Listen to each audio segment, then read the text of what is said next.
नमस्कार। आप देख रहे हैं सार अशोकनगर और मैं हूं आपके साथ हितेंद्र भदौलिया। अशोकनगर जिले से जुड़ी तमाम सारी ऐतिहासिक धरोहरों या उनसे जुड़ी विषय वस्तुओं पर आपने अक्सर मुझे देखा होगा और आज मैं एक सीरीज पूरी लेकर आया हूं सिर्फ एक ही कस्बे को लेकर या एक ही गांव को लेकर। कस्बा इसलिए कि ये मामला है नगर पंचायत पिपरई के में जो बाढ़ के रूप में आने वाला है शुक्लापुरी। किसी समय में एक गांव हुआ करता था। ये गांव शुक्लापुरी अपने आप में क्यों महत्वपूर्ण है ये आपको बताना चाह रहा हूं, क्योंकि ऐतिहासिक लहजे से अगर देखा जाए तो इतना सारा मटेरियल एक साथ मिलना बहुत मुश्किल है। साथ ही कुछ ऐसी चीज़ें भी निकल के सामने आई हैं जो पुराने इतिहास, करीब एक सदी पुराने इतिहास को बिल्कुल जीवित स्वरूप में हमको आसपास देखने को मिलता है। दरअसल शुक्लापुरी आज से ठीक करीब 103 वर्ष पहले एक वीरान इलाका हुआ करता था। किसी के पास 100 वर्ष पुराना एक कागज़ हो तो वो इतिहास का एक बड़ा हिस्सा बन सकता है, मगर शुक्ल बंधुओं के पास दस्तावेजों का एक बहुत बड़ा खजाना है। इसमें जितना ढूंढा जाए उतना ही कम है। इन सबको लेकर लगभग 5-6 चीज़ें आपके बीच में अलग अलग रखूंगा। अभी सिर्फ ये कि किस तरह से चकदारी परंपरा उस समय हुई थी, कैसे उनका यहाँ बसावट किया गया था, इस पूरे के पूरे परिवार ने पिछले 100 वर्षों में कौन कौन सी चीज़ों को इतिहास के सापेक्ष संरक्षित किया है और नए दौर में उनका क्या महत्व हो सकता है, इन सब चीज़ों पर भी बात करने के लिए हम पहुँचे हैं शुक्लापुरी में।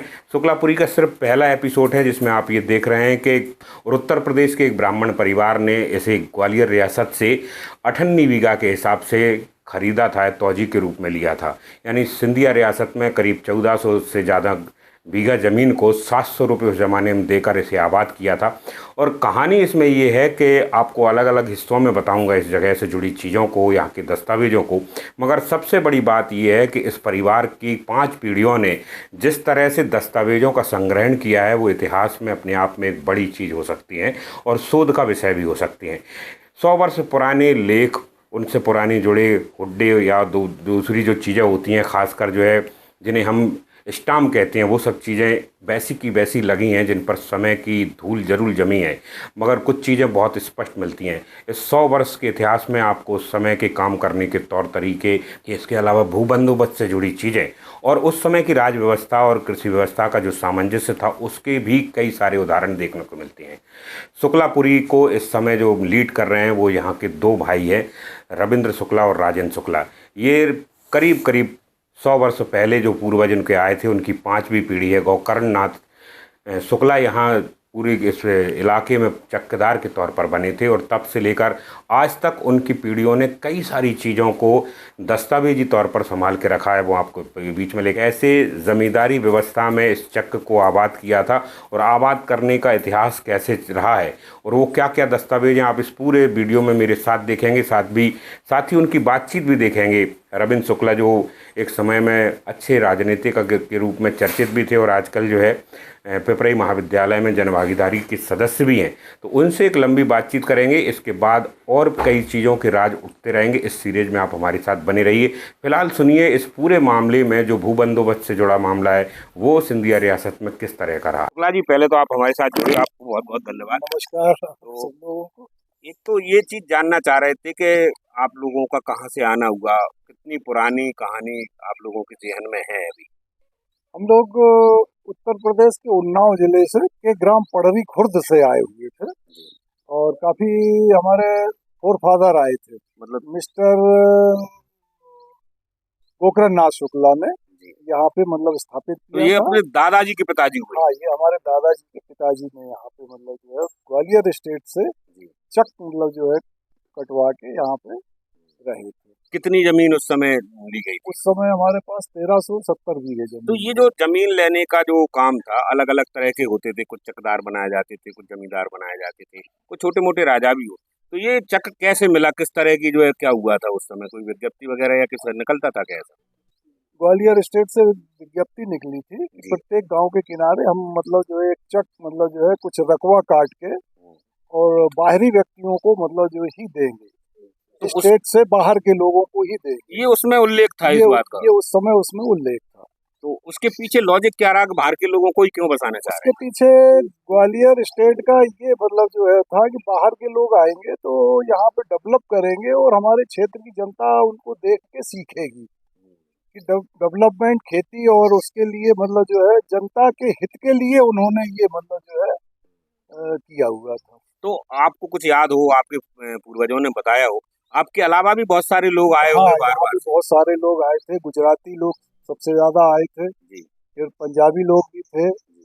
मराठी लोग भी हैं आसपास, मतलब जो है काफी लोग जो स्टेट से बाहर के ही लोग थे जिनको ये दिया गया तो था। ये एक बहुत बड़ी बात ये बता रहे हैं कि आज से करीब 100, सवा सौ, 150 साल पहले जब सिंधिया स्टेट हुआ करती थी, तब इस इलाके की जमीनों को सुधारने और यहाँ पर जो है खेती में एक आंदोलनकारी या क्रांतिकारी बदलाव के लिए एक बड़ा कदम, उस जमाने के हिसाब से देखें तो ये बहुत बड़ा कदम हाँ, माना ये जाए। हमारे महाराज सिंधिया का स्टेट का जो है बहुत अच्छा मतलब कदम था कि लोगों को डेवलप करना, अपनी रियाया की उन्नति के लिए उन्होंने ये बाहर के लोगों को लाके और मतलब जो है बसाया कि इनको देख के ये लोग मतलब उन्नति कर सकें। तो ये जब चक आपके पूर्वजों ने लिया, तो उस समय कुछ राशि भी जो है अदा की गई होगी आपके द्वारा? हाँ, उस समय मतलब जो भी वहाँ उस समय का जो लगान था या जो भी मतलब जिस तरह सा भी मतलब जो स्टेट का की शर्तों के मुताबिक हम लोगों ने वो मतलब जो राशि अदा करके और ये अपने लगभग चेक कितनी कटवाए। राशि बताते रहते थे आपके लोग, कितनी दी अब होगी उस उस समय? समय लगभग 98 बीघा या ऐसा कुछ मतलब जो है रहा है मतलब तो जो है। तब भी 700 रुपए से ऊपर, हाँ, साढ़े लगभग 700 के मतलब आसपास। जो है उस समय 700-750 रुपए के लगभग अदा करके और फिर ये चेक मतलब जो है मिलती है। अच्छा, इसके बाद जब आपको जमीन कराने के लिए, तो उस समय तो ये पूरा बीहड़ टाइप का हाँ, ऐसा पूरा जंगला रहा होगा। पूरा बीहड़ था और जी, वो स्टेट की शर्त भी थी जी।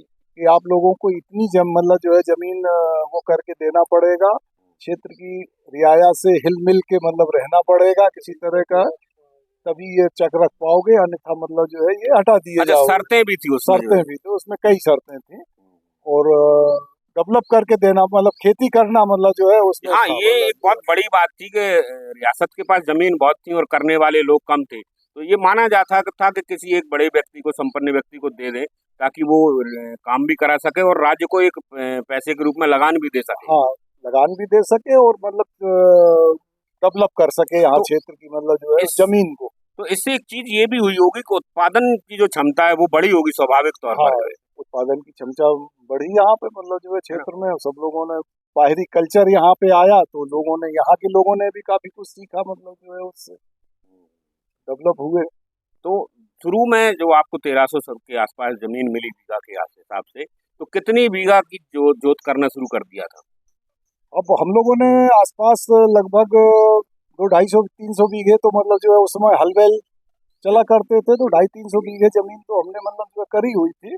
बाद में जब स्टेट गवर्नमेंट के समय जब बड़े ट्रैक्टर आए, उन्होंने फिर ये पूरी जमीन को मतलब समतल किया और जंगल को साफ किया। मतलब आज़ादी के तुरंत बाद जो हाँ, आजादी के तुरंत बाद जो भू सुधार आंदोलन जो चला हाँ, उस भू सुधार आंदोलन के समय जो है बड़े ट्रैक्टर आए, जी, उनको क्या कहते थे कुछ।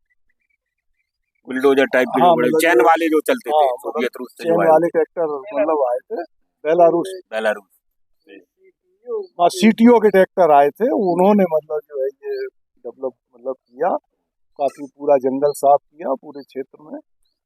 अच्छा, एक चीज़ हम देखते हैं कि जब भी रियासतों में जागीर बँटने की बात होती है, चक बँटने की बात होती है, तो उसमें ज़्यादातर जो है ठाकुरों को या जो राजवंशों से जुड़े लोग थे या रियासत में वो जो लोग थे, उन्हीं को जो है बहुत मौका मिलता था। ब्राह्मणों को तो कम से कम ये बहुत कम ही होता था।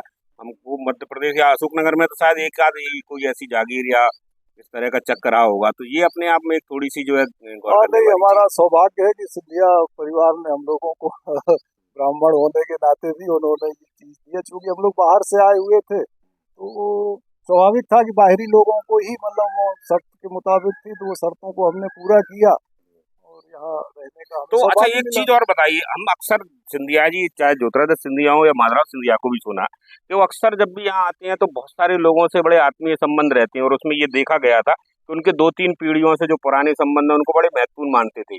तो आपके भी इसी हाँ, तरह के नहीं, पारिवारिक हमारे संबंध? बहुत मतलब जो है आज भी वो आते हैं मिलते हैं बड़े सम्मान और आदर के साथ, मतलब जो है वो उनका प्रेम मतलब जो है इसमें पूर्वजों से मतलब बना हुआ है और वो आज भी मतलब मतलब जो है पीढ़ियों के साथ वो चलता है। पीढ़ियों के साथ उनका स्नेह बना हुआ है। चलिए, तो आपको बहुत-बहुत धन्यवाद कि आप हमारे साथ जुड़े और इसी तरह की और जानकारियों के साथ फिर आपको परेशान करते अरे रहेंगे। नहीं, बिल्कुल अवश्य।